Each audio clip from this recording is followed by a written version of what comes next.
નમસ્તે, કેમ છો તમે બધા? તો ચાલો આજની વાર્તા શરૂ કરીએ. વૃદ્ધાશ્રમની બહાર તડકામાં બેસીને શારદાબેન કમનસીબે તેમની જેમ ત્યાં રહેતી તેમની ઉંમરના સ્ત્રીઓ સાથે વાત કરી રહ્યા હતા. ત્યારે તેમની એક સખી રેખાબેને કહ્યું, શારદાબેન, તમારો પુત્ર અને વહુ આટલા બધા સારા છે તો પણ ખબર નહીં તમે અહીં કેમ આવી ગયા? તારી વહુ અને તારો દીકરો તને લેવા આવ્યા હતા, તેમ છતાં તું તેમની સાથે ના ગઈ. મારો એકનો એક દીકરો અને વહુ ક્યારેય મને મળવા નથી આવતા. એટલે શારદાબેન કંઈ બોલે તે પહેલાં ત્યાં રહેતા રમેશભાઈએ કહ્યું, શારદાબેન, આજે ફરી તમારો પુત્ર અને વહુ તમને લેવા આવ્યા છે. પુત્ર અને પુત્રવધૂનું નામ સાંભળતા જ શારદાબેનના ચહેરા પર ગુસ્સો આવી ગયો અને તેઓ ત્યાંથી ઊભા થઈને તેમના રૂમમાં જતા રહ્યા. તેથી ત્યાં બધા બેઠેલા લોકો શારદાબેનને જોઈને આશ્ચર્યચકિત થઈ ગયા કે કેવી સ્ત્રી છે. તેમના પુત્ર અને પુત્રવધુ તેમને મળવા આવ્યા છે અને તેમને મળવાને બદલે મોં ફેરવીને તેમના રૂમમાં દોડી ગયા. ત્યારે તેમનો દીકરો અને વહુ પણ અંદર આવી ગયા હતા. તેઓ સીધા ત્યાંના મેનેજર પાસે ગયા તો મેનેજરે તેમને શારદાબેન પાસે મળવા માટે લઈ ગયા. અંદર આવ્યા તો શારદાબેન પોતાના રૂમ બંધ કરીને બેઠા હતા. તો મેનેજર સાહેબે કહ્યું, માજી, દરવાજો ખોલો, તમારો દીકરો અને વહુ તમને મળવા આવ્યા છે. તો શારદાબેન ચોખે ચોખ્ખી તેમને મળવાની ના પાડી દીધી.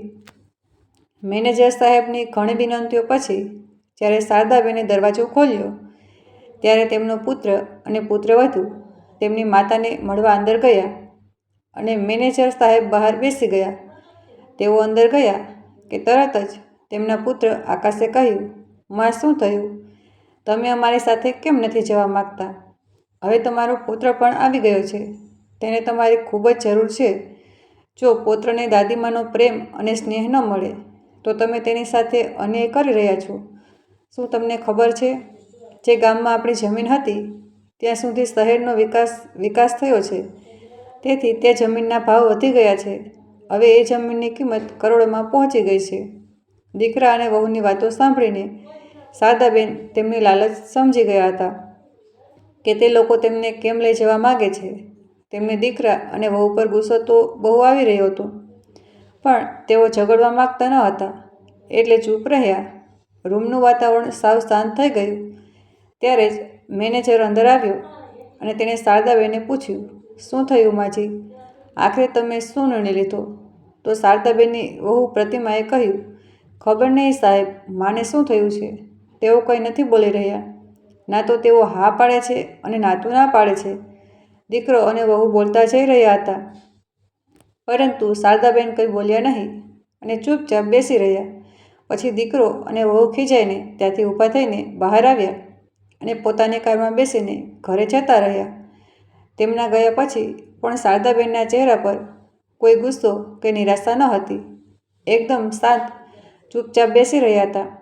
પછી મેનેજર સાહેબ બોલ્યા, એક વાત કહું માજી, તમે ખૂબ નસીબદાર છો.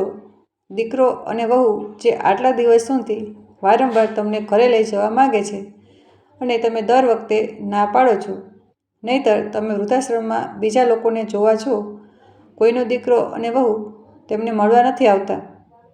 તમારા પુત્ર અને વહુએ તમને છેલ્લા 3 મહિનાથી 3-4 વખત સમજાવવાની કોશિશ કરી છે. તમને ઘરે લઈ જવાની, પણ તમે એવી જીદ પકડી રાખી છે ને આવો દીકરો અને વહુ નસીબવાળાને જ મળે છે. નહીં તો આશ્રમમાં રેખા માસીને જોઈ લો. તેઓ તેમના નાના પુત્રને કેટલું યાદ કરે છે, કેટલું રડે છે. તેમને યાદ કરીને અને દરરોજ ભગવાનને પ્રાર્થના કરે છે કે તેમનો પુત્ર અને પુત્રવધુ તેમને કોઈ પણ રીતે ઘરે રાખી લે. તેઓ તેમના ઘરે રહેવા માગે છે અને એક તમે છો જે દીકરા અને વહુની સમજાવટ પછી પણ ઘરે જવા તૈયાર નથી. ત્યારે જ શારદાબેન ખુરશી પરથી ઊભા થયા અને મેનેજર સાહેબને કહ્યું, મેનેજર સાહેબ, હવે મારું ઘર આ વૃદ્ધાશ્રમ જ છે. હું બીજા કોઈ ઘરે નહીં જાઉં. હું મારા અંતિમ શ્વાસ સુધી વૃદ્ધાશ્રમમાં જ રહીશ. જો તમને મારું આ વૃદ્ધાશ્રમમાં રહેવું ના ગમતું હોય તો હું બીજા વૃદ્ધાશ્રમમાં જતી રહીશ, પણ દીકરા અને વહુ જોડે પાછી એ ઘરમાં ક્યારેય નહીં જવું. ના માજી, મારો મતલબ એવો ન હતો કે તમે આ વૃદ્ધાશ્રમ છોડી દો. મારું વૃદ્ધાશ્રમ ફક્ત તમારા જેવા વૃદ્ધો માટે જ બનેલું છે, જેમની હું સેવા કરવા માગું છું. હું તો તમારા દીકરા અને વહુનો સારો સ્વભાવ જોઈને તમને કહેતો હતો, બાકી તમારી મરજી. હું તમને ઘરે જવા માટે કોઈ દબાણ નથી કરી રહ્યો. જો તમને મારી વાત ખરાબ લાગી હોય તો મને માફ કરજો. મેનેજર સાહેબે હાથ જોડીને કહ્યું. તો શારદાબેને કહ્યું, ના, આમાં ખોટું લાગવા જેવી કોઈ વાત નથી. તું મને એ જ કહી રહ્યો છે જે તું તારી આંખોથી જોઈ રહ્યો છે. સત્ય કોઈ જાણતું નથી.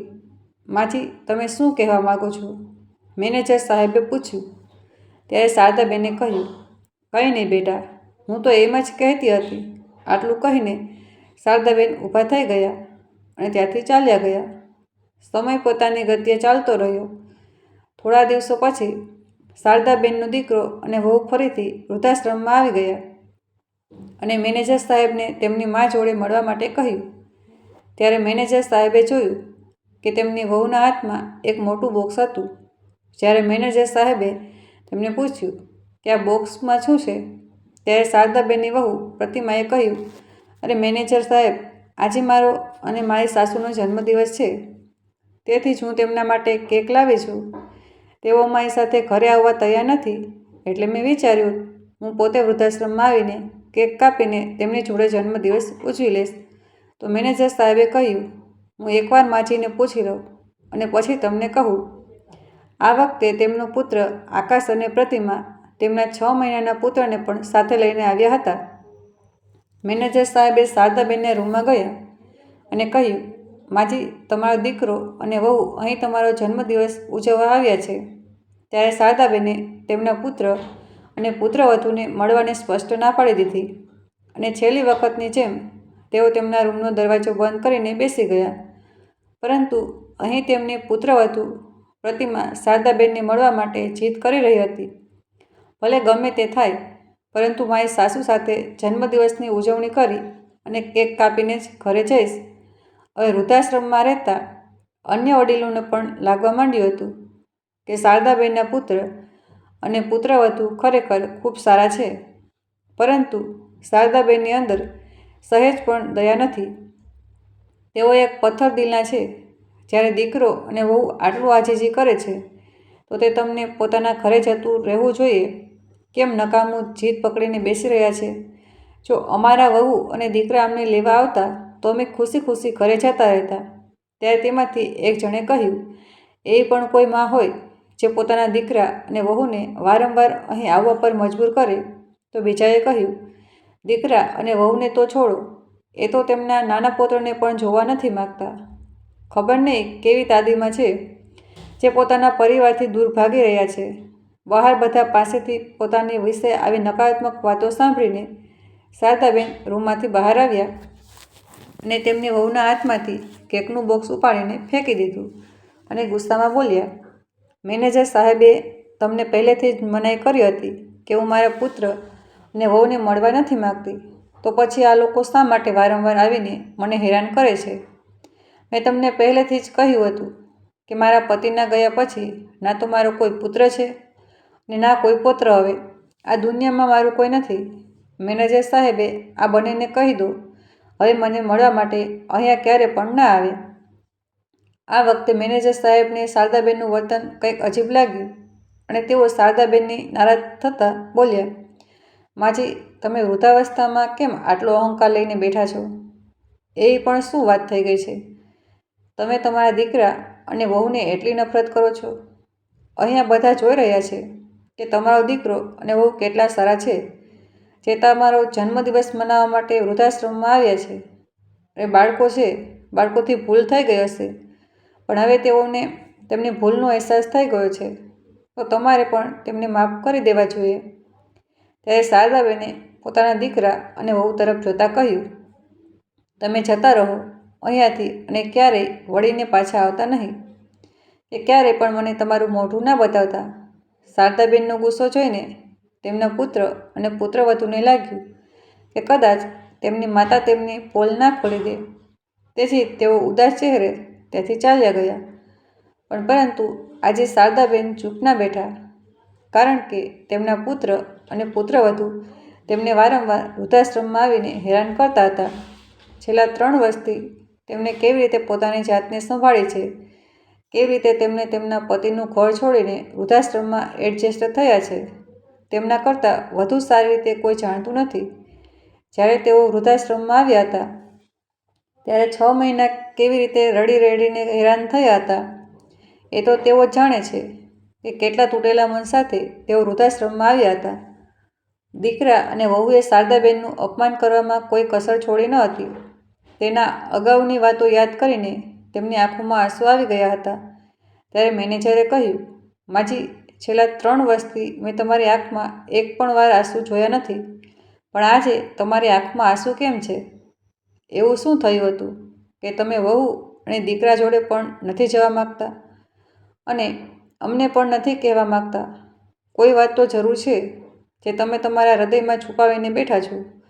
એવું લાગે છે કે કોઈ દુઃખનો સાગર છે જે અમે બધા આજ સુધી જોઈ નથી શક્યા. આજુબાજુ ઊભેલા લોકો પણ કહેવા લાગ્યા કે હા શારદાબેન, એવું શું થયું હતું જેના કારણે તમે તમારા પુત્ર અને પુત્રવધુ સાથે જવા માગતા નથી?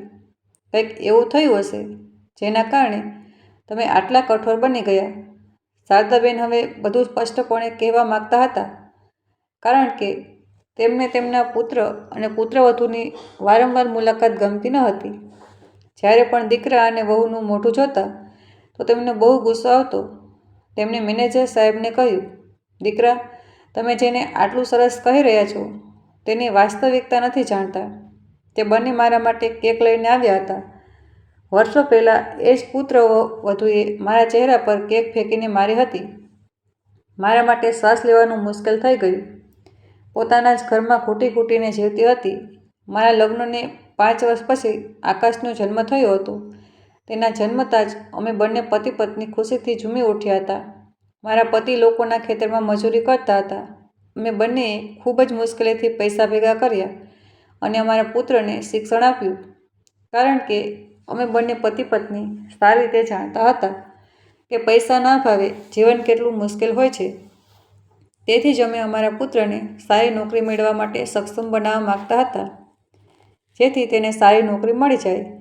એક એક રૂપિયો બચાવીને અમે અમારા દીકરાને ભણાવ્યો. જ્યારે આકાશ ભણવા શહેરમાં ગયો ત્યારે તેને પૈસાની તંગી પડી ગઈ.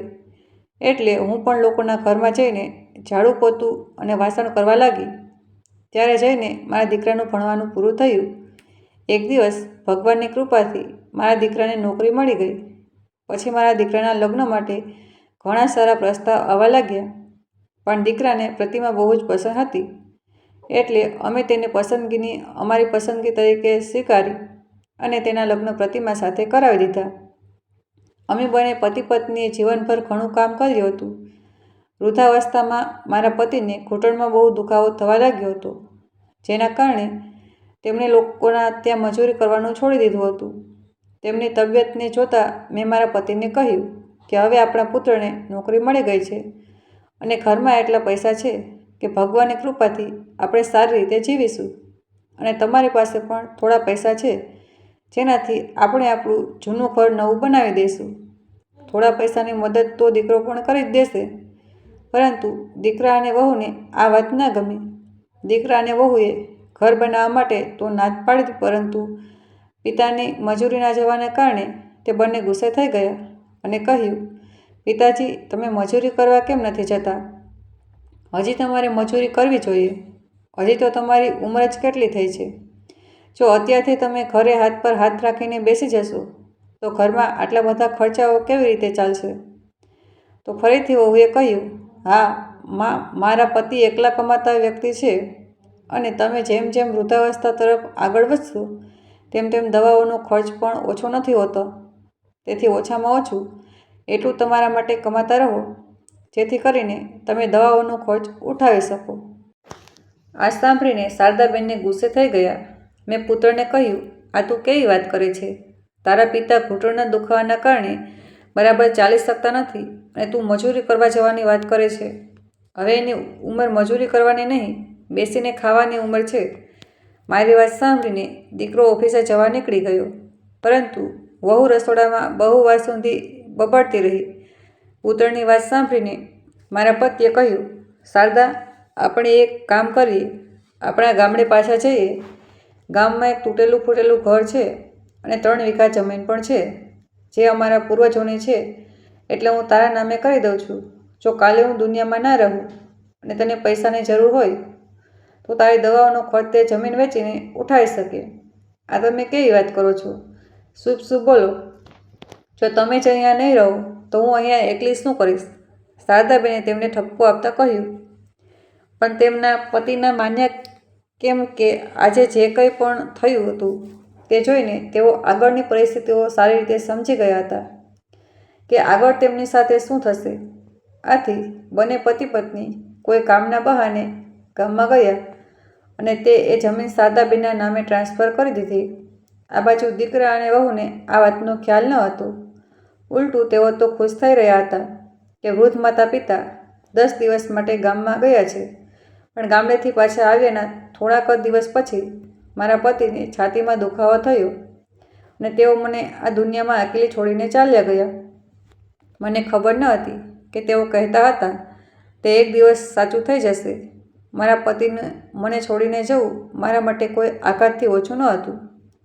મારી રડી રડીને ખરાબ હાલત થઈ ગઈ હતી. હું મારા પતિના વિદાયના આઘાતમાંથી હજી બહાર નીકળી જ ન હતી કે મને મારા પુત્ર અને પુત્રવધૂનું એક અલગ જ રૂપ જોવા મળ્યું. મારા પતિને ગયાને 1 મહિનો પણ થયો ન હતો કે એક દિવસ મારો પુત્ર મારા રૂમમાં આવ્યો અને મને બૂમ પાડી અને કહ્યું, માં, તમે આખો દિવસ રૂમમાં બેસી રહો છો. બિચારી પ્રતિમા આખો દિવસ કામમાં લાગેલી રહે છે. કંઈક તો ઘરના કામકાજ કરી લો. હવે જે જતા રહ્યા છે એ તો પાછા નથી આવવાના. એટલે હવે રૂમમાંથી બહાર નીકળીને ઘરના કામમાં મદદ કરો. દીકરાની આવી વાત સાંભળીને હું અંદર સુધી તૂટી ગઈ. મન કરતું હતું કે કાશ હું મારા પતિ સાથે જ આ દુનિયા છોડીને જતી રહી હોત. પરંતુ ભગવાનની સામે કોઈનું પણ નથી ચાલતું. મારી વહુનું અસભ્ય વર્તન જોઈને મારું મન ના હોવા છતાં પણ ઘરના કામોમાં લાગી જતી. મારા પુત્ર અને વહુને મારા દુઃખ અને દર્દ સાથે કોઈ લેવા દેવા ન હતું. તેઓ માત્ર તેમની પોતાની દુનિયામાં તલ્લીન હતા. હું પણ મારા દુઃખને ભૂલી જવા લાગી અને જીવન જીવવા લાગી. એક દિવસ મારી વહુએ તેની બર્થડે પાર્ટી રાખી અને તેની બધી બહેનપણીઓને ઘરે આમંત્રણ આપ્યું. જે દિવસે મારી વહુનો જન્મદિવસ હતો તે દિવસે જ મારો પણ જન્મદિવસ હતો. ઘરનું બધું જમવાનું પણ મેં જ બનાવ્યું હતું. વહુની બધી બહેનપણીઓ ઘરે આવી ગઈ હતી. સાંજ થતાં મારો દીકરો આકાશ પણ ઓફિસેથી ઘરે આવી ગયો હતો. કેક કાપવાનો સમય આવ્યો ત્યારે મારી વહુ એકલીએ જ કેક કાપી દીધી. મારા દીકરા આકાશે તેને ગિફ્ટમાં સોનાની બંગડી આપી. મારી પુત્રવધુ પ્રતિમા એ જોઈને આનંદથી ઉછળી પડી અને હું ત્યાંથી દૂર એક ખૂણામાં ઊભી રહીને આ બધું ચૂપચાપ જોઈ રહી હતી. મારી આંખોમાં આંસુ આવી ગયા. એટલા માટે નહીં કે દીકરાએ વહુને આટલી મોંઘી ભેટ આપી, પરંતુ એટલા માટે કે મારા દીકરાને મારો જન્મદિવસ પણ યાદ ન હતો. ત્યારે જ મારા દીકરાએ મને બોલાવીને કહ્યું, માં, જલ્દી કરો, બધા માટે ભોજનની વ્યવસ્થા કરો. અમે કેક તો કાપી લીધી. પહેલાં બધાને ઠંડુ પીણું આપો, પછી આ કેક લઈ જાઓ અને પ્લેટમાં મૂકીને બધાને આપી દો. ત્યારે મને એવું લાગી રહ્યું હતું કે હું તેની માં નથી પણ નોકરાણી છું. મેં પણ એ દિવસે હિંમત કરીને બધા લોકોને જમવાનું પીરસવાની ના પાડી દીધી અને પોતાના રૂમમાં જતી રહી. મારી ના સાંભળીને મારો દીકરો અને વહુ બૂમો પાડતા મારી પાછળ પાછળ રૂમમાં આવ્યા અને ગુસ્સામાં બોલ્યા, માં, આ તમારી કઈ રીત છે? તમે રૂમમાં આવીને મોઢું ફૂલાવીને બેસી ગયા. ઘરમાં આટલા બધા મહેમાન આવ્યા છે, તેમના ખાવા પીવાનું જુઓ. એ બધા તમારા મહેમાનો છે તો તમે જુઓ, આ બધું હું નથી કરી શકતી. મારું કામ કરવાનું ના પાડું વહુ દીકરાને ના ગમ્યું. ત્યારે દીકરાએ ગુસ્સામાં કહ્યું, માં, તમે નકામી વાત કેમ કરો છો? એવું શું થઈ ગયું? તમને આજે મારો પણ જન્મદિવસ હતો, હું આટલું જ બોલી શકી. ત્યારે જ વહુએ બૂમ પાડીને કહ્યું, ઓહો, આજે આ વૃદ્ધનો પણ જન્મદિવસ હતો અને તેને કેક ના કાપી એટલે તે ચીડાઈ ગઈ છે. કોઈ વાંધો નહીં, હું કેક રૂમમાં લઈને આવું છું અને અહીંયા જ તારી કેક કટ કરી દઈએ. ના વહુ, મારે કેક નથી કાપવી અને ના પહેલાં મેં ક્યારે પણ મારા જન્મદિવસ પર કેક કાપી છે, મેં કહ્યું. ત્યારે જ મારી વહુ કાપેલી કેક મારી જોડે લઈને આવી ગઈ અને તેને મારું આખું મોઢું કેકથી ભરી દીધું. વહુ શું કરે છે? તે મારા નાકમાં કેક ભરી દીધી. મને શ્વાસ પણ નથી આવતો. કેમ માં? તમને કેક કાપવાનો અને જન્મદિવસ ઉજવવાનો બહુ શોખ હતો ને? તો હવે કાપો કેક અને લગાવો તમારા ચહેરા પર. આજકાલના બાળકો આ રીતે તેમના જન્મદિવસની ઉજવણી કરે છે અને કેક કાપીને મોઢા પર લગાવે છે. એ જ તો કરી રહી છું. આકાશ, મને કંઈ નથી દેખાઈ રહ્યું. આંખોમાં બળે છે. ત્યારે આકાશ ઝટકાથી મારો હાથ પકડીને મને બાથરૂમમાં લઈ ગયો અને કહ્યું, આ રહી પાણીની ડોલ. જલ્દીથી પોતાનું મોઢું ધોઈને કામ પર આવી જાઓ. પણ હું મોઢું ધોઈને રૂમમાં બેસી ગઈ અને અંદરથી દરવાજો બંધ કરી લીધો. તે મારા દીકરા અને વહુએ મને બહુ ઊંધું સીધું સંભળાવ્યું. સવાર સુધીમાં બંને મને વૃદ્ધાશ્રમમાં મોકલવાની તૈયારી કરી રહ્યા હતા. ત્યારે મારો દીકરો મારી પાસે આવ્યો અને બોલ્યો, ચાલો માં, જો તમે અહીંયા કોઈ કામ નહીં કરો તો મારા ઘરમાં તમારા માટે કોઈ જગ્યા નથી. દીકરા અને વહુની આવાજ સાંભળીને શારદાબેન પોતાના મનને સમજાવી લીધું કે ભલે વૃદ્ધાશ્રમમાં રહેવું મંજૂર છે, પરંતુ દીકરા અને વહુની નોકરાણી નહીં બનવું. આ વિચારીને શારદાબેન વૃદ્ધાશ્રમમાં રહેવું સ્વીકારી લીધું અને તેમના દીકરા અને વહુ તેમને વૃદ્ધાશ્રમમાં મૂકીને આવતા રહ્યા. શારદાબેનના ગયાને 1.5 વર્ષ થયું હતું કે આકાશ ઉપર ગામડેથી કોઈકનો ફોન આવ્યો. ગામડે જે જમીન તમારી છે, હવે ત્યાં સુધી શહેરનો વિકાસ થઈ ગયો છે અને તમારી જમીન મેઇન રોડ પર છે, તેથી તેની કિંમત કરોડોમાં પહોંચી ગઈ છે. જે સાંભળીને આકાશ અને તેની પત્ની પ્રતિમા આનંદથી ઉછળી પડ્યા અને જમીન વેચવાનો નિર્ણય કર્યો. બીજે દિવસે ગામ પહોંચી ગયા, પણ જ્યારે કોર્ટમાં પહોંચ્યા ત્યારે જાણવા મળ્યું કે જમીન તો તેમના પિતાએ તેમના મૃત્યુ પહેલાં તેમની માતાની નામે કરી દીધી છે. જે સાંભળીને દીકરો અને વહુના પગ નીચેથી જમીન સરકી ગઈ. તેઓ આશ્ચર્યથી એકબીજાને જોવા લાગ્યા કે હવે શું થશે. દીકરો અને વહુ નાનું મોટું લઈને પોતાના ઘરે પાછા પરત ફર્યા અને યુક્તો રમવા લાગ્યા કે તે વૃદ્ધને કેવી રીતે પાછી લાવી. પછી આકાશના મનમાં એક વિચાર આવ્યો. તેણે કહ્યું કે થોડા દિવસોમાં આપણું બાળક આ દુનિયામાં આવવાનું છે. તેના બહાને આપણે તે વૃદ્ધને અહીં લાવીશું. પોતાના પુત્ર કે પુત્રીની ખુશખબરી સાંભળીને તે વૃદ્ધ આવવાની ના નહીં પાડી. આ વિચારીને દીકરો અને વહુ આગળનું પ્લાનિંગ કરવા લાગ્યા. થોડા સમય બાદ આકાશને એક દીકરો થયો. હવે તો તેમના માને વૃદ્ધાશ્રમથી લાવવાનું એક બહાનું પણ મળી ગયું હતું. પુત્રના નામે વૃદ્ધાશ્રમમાં જઈને શારદાબેનને વારંવાર ઇમોશનલી બ્લેકમેલ કરવાનું શરૂ કર્યું. શારદાબેન પણ આ વાત સારી રીતે સમજી રહ્યા હતા, કારણ કે પહેલી જ મુલાકાતમાં તેમની વહુએ તેમને શહેરના વિકાસની વાત કહી હતી. તેમને બધી ખબર પડી ગઈ હતી કે દીકરો અને વહુ તેમને ઘરે કેમ લઈ જવા માગે છે. તેમને તેમના પુત્રને સંભાળ રાખવા માટે મફતમાં આયા પણ મળી જશે. આ જ કારણ છે, મેનેજર સાહેબ, હું મારા પુત્ર અને પુત્રવધુ પાસે જવા નથી માગતી. તમે લોકો માનો છો કે મારો દીકરો અને વહુ મને ખૂબ માન આપે છે, એટલા માટે તેઓ મને ઘરે લઈ જવા માગે છે. પણ એવું કંઈ નથી. તેઓ માત્ર મને તેમના પુત્રને આયા બનાવીને શહેરના વિકાસ માટે ગામડામાં આવેલી જમીન વેચીને પૈસા પડાવી લેવા માગે છે. તેમનું આ કામ થઈ જશે એટલે તરત જ તેઓ મને ફરીથી દૂધમાંથી માખી કાઢીને ફેંકી દે એવી રીતે મને અપમાનિત કરીને કાઢી મૂકશે. અને હું વારંવાર અપમાનિત નથી થવા માગતી. હવે મારું આ વૃદ્ધાશ્રમમાં મન લાગી ગયું છે. હું મારા છેલ્લા શ્વાસ સુધી અહીં જ રહીશ. શારદાબેનની વાતો સાંભળીને મેનેજર સાહેબની આંખોમાં પણ આંસુ આવી ગયા. ત્યાં બેઠેલા તમામ લોકો ભાવુક થઈ ગયા.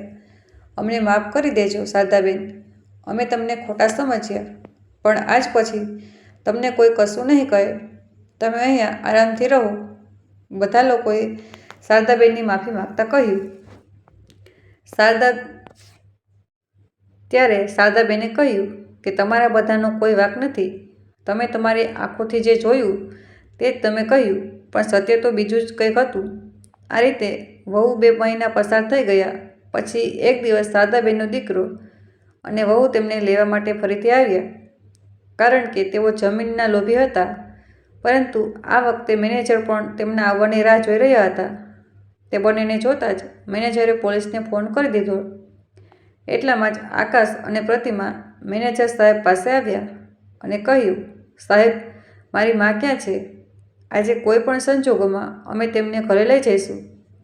આજે મેનેજર સાહેબ આકાશ અને પ્રતિમાના અસલી રૂપને જોઈ શકતા હતા કે તેઓ જમીનના લોભમાં હવે ભલાઈનો મુખોટો ઉતારીને જબરદસ્તી પર ઉતરી આવ્યા હતા. ત્યારે જ શારદાબેન તેમને તેમના રૂમમાં જતા દેખાયા તો જલ્દીથી દોડીને આકાશ તેમની જોડે ગયો અને જબરદસ્તી તેમનો હાથ પકડીને કાર જોડે લઈ ગયો અને બોલ્યો, ચાલ માં, હું તને 10 વખત સમજાવવા આવ્યો છું, પણ તું ના માની. આજે હું તને જબરદસ્તી લઈ જઈશ. ત્યારે પોલીસને સામે જોઈને આકાશ અને પ્રતિમા સ્તબ્ધ થઈ ગયા. ત્યારે પાછળથી મેનેજરે કહ્યું, ઇન્સ્પેક્ટર સાહેબ, મેં જ તમને ફોન કર્યો હતો. બંનેને પકડી લો સાહેબ. જબરદસ્તી એક વૃદ્ધ મહિલાને હેરાન કરી રહ્યા છે. તેની મરજી વિરુદ્ધ જબરજસ્તીથી લઈ જવાની કોશિશ કરી રહ્યા છે. થયા છે કે પણ ક્ષણનો વિલંબ કર્યા વગર પોલીસે બંનેની ધરપકડ કરી તો આકાશે બૂમ પાડીને કહ્યું કે માં, તું બરાબર નથી કરી રહી. કરોડોની જમીન લઈને ક્યાં જઈશ? ગમે તેમ તારા પગ અત્યારે કબરમાં લટકી રહ્યા છે. આજે નહીં તો કાલે તે જમીન મારી હશે તો હું જોઉં છું કે મને કોણ રોકે છે. જમીન લેતા દીકરા, જમીન લેવાનો તારો ઈરાદો મને પહેલેથી જ ખબર હતી. એટલે જ હું એ જમીન વેચવા કાલે ગામડે જઈ રહી છું. બધા પૈસા આ વૃદ્ધાશ્રમમાં રોકીશ, કારણ કે આ દુનિયામાં તારા જેવા ઘણા નાલાયક પુત્રો છે જેઓ પોતાના માતા પિતાને બેઘર કરી દે છે. તેમના માટે હું આ વૃદ્ધાશ્રમમાં વધુ રૂમ બનાવીશ. જે પૈસા મળશે તે આખા વૃદ્ધાશ્રમમાં લગાવીશ, પણ એક પણ પૈસો તમને લોકોને નહીં આપું. ના માં, તમે આવું ના કરી શકો, દીકરો અને વહુએ બૂમ પાડીને કહ્યું. ત્યારે શારદાબેને તેમની વાત ન સાંભળી ને ઇન્સ્પેક્ટર સાહેબને દીકરા અને વહુને પોતાની નજરથી દૂર લઈ જવા કહ્યું. ઇન્સ્પેક્ટર સાહેબે તેમને લઈ ગયા. બીજા દિવસે શારદાબેન પોતાના ગામની જમીન વેચી દીધી અને વૃદ્ધાશ્રમમાં વધુ રૂમ બનાવવા માટે પૈસા આપ્યા ને સુખ સુવિધાઓથી ભરપૂર નવું વૃદ્ધાશ્રમ બનાવ્યું અને તેઓ પોતે પણ શાંતિથી વૃદ્ધાશ્રમમાં રહેવા લાગ્યા. તો તમને વાર્તા કેવી લાગી? જો તમને વાર્તા ગમી હોય તો લાઈક, કોમેન્ટ અને શેર કરજો, અને જો તમે નવા હોય તો ચેનલને સબસ્ક્રાઈબ કરજો. તો ચાલો ફરી મળીએ એક નવી વાર્તા સાથે. ખૂબ ખૂબ આભાર. હર હર મહાદેવ.